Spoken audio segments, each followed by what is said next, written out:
Hello, I'm Eric Singer. This is Argonne's Public Affairs Science and Technology Past Fusion Cell Flash Briefing. Crafting precision messaging to help the public weather a storm, literally or figuratively, is a science that you can and should learn for emergencies or sunny days. A message map is the key to success at work, at home, or virtually anywhere. Communication analyst Holly Hardin spoke with me about the message map. She is the co-director of the Argonne National Laboratory Public Affairs Science and Technology Past Fusion Cell.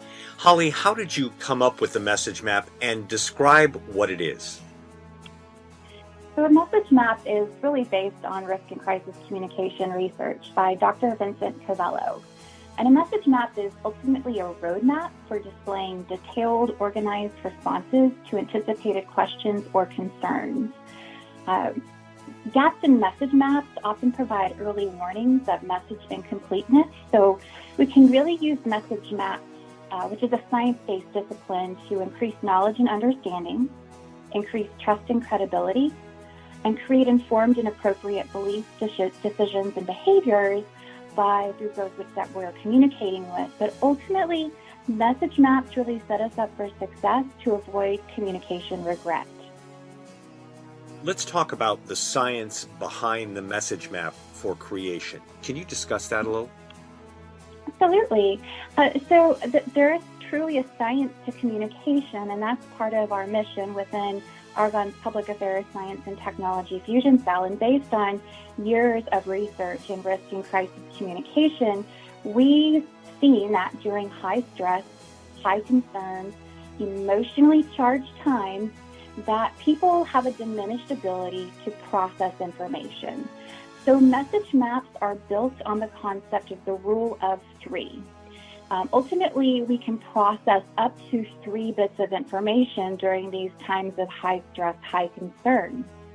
So message maps, they're really a strategic model based on this understanding that help us anticipate scenarios, stakeholder and partner questions and concerns, and really avoid that communication regret aspect.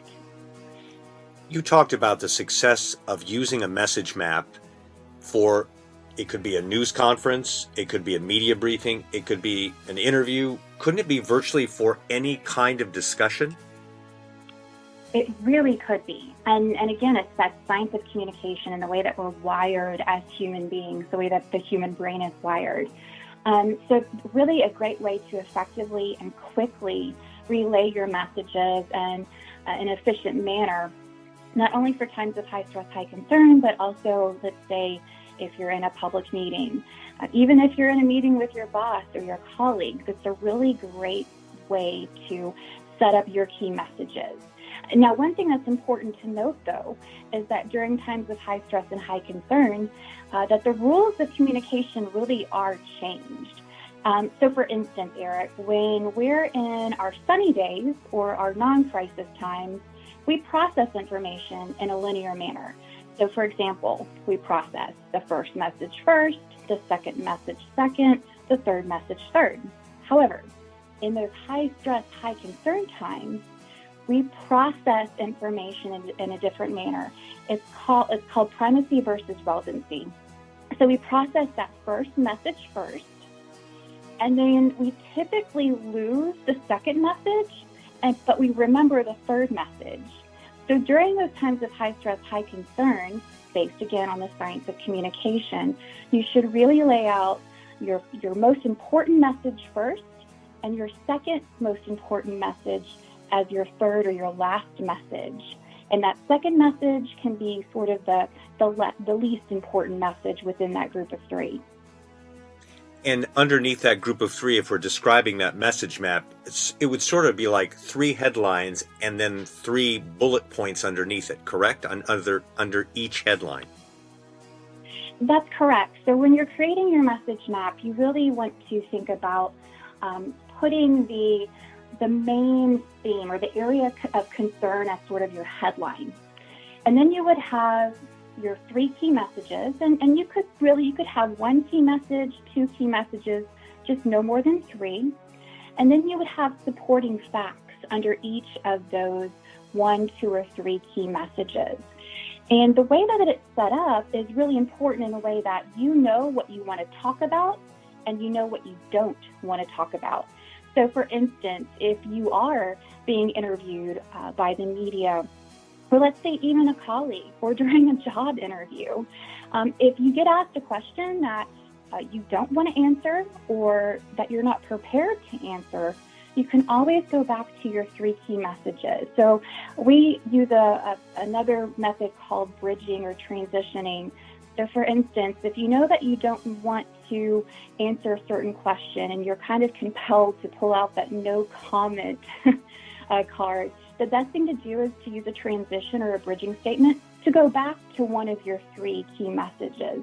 A transition or a bridging statement looks something like, let's say, you've asked me a question, Eric, and I know it's something that I'm not prepared to talk about.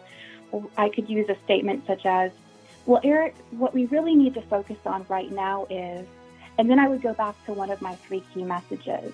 So it's a really great way, it's a great method to sort of what we call swim back to your life raft, and your key messages are your life raft, and those transition statements help get you back there. And that message map is a roadmap to make sure that you stay on point with your key messages. That's correct. And something else that we really suggest people enhance their message maps with, certainly with the proliferation of social media, digital media, we are a very visual-based society. We process images 60,000 times faster than we do text. So in addition to having your message maps, you really need to think about how you can transmit those messages in a visual manner. So having graphics, videos, photos, infographics to support your key messages is a must nowadays, particularly again with how visual, digital, and social media are. How long should it take to put together a message map for a subject? Is there a guesstimate, or does it just depend on the situation? So it truly depends on the situation. But there's something that we really suggest people practice. It's called APP, anticipation, preparation, and practice. And we can honestly, again, looking back at the science of communication, really anticipate up to 95% of all questions. So thinking about what those sensitivities are within your community's communication footprint, stakeholder questions, concerns, you really need to think that through. But the message map sets you up for success in that manner, where again, it's that roadmap to help you think through stakeholders, questions, concerns they may have, developing those messages, developing your supporting facts, thinking about also speaking with one voice as well. So having the key stakeholders in the room when you're developing these messages is also essential. That was Holly Hardin, communication analyst and co-director of the Argonne National Laboratory, Public Affairs Science and Technology, past Fusion Cell. If you'd like to hear previous Alexa flash briefings that include best practices and tools to help your organization, like the Argonne Past Fusion Cell Facebook page, or connect on Twitter and Instagram at Past Fusion Cell.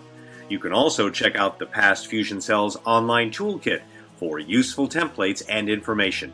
Go to pastfusion.gss.anl.gov.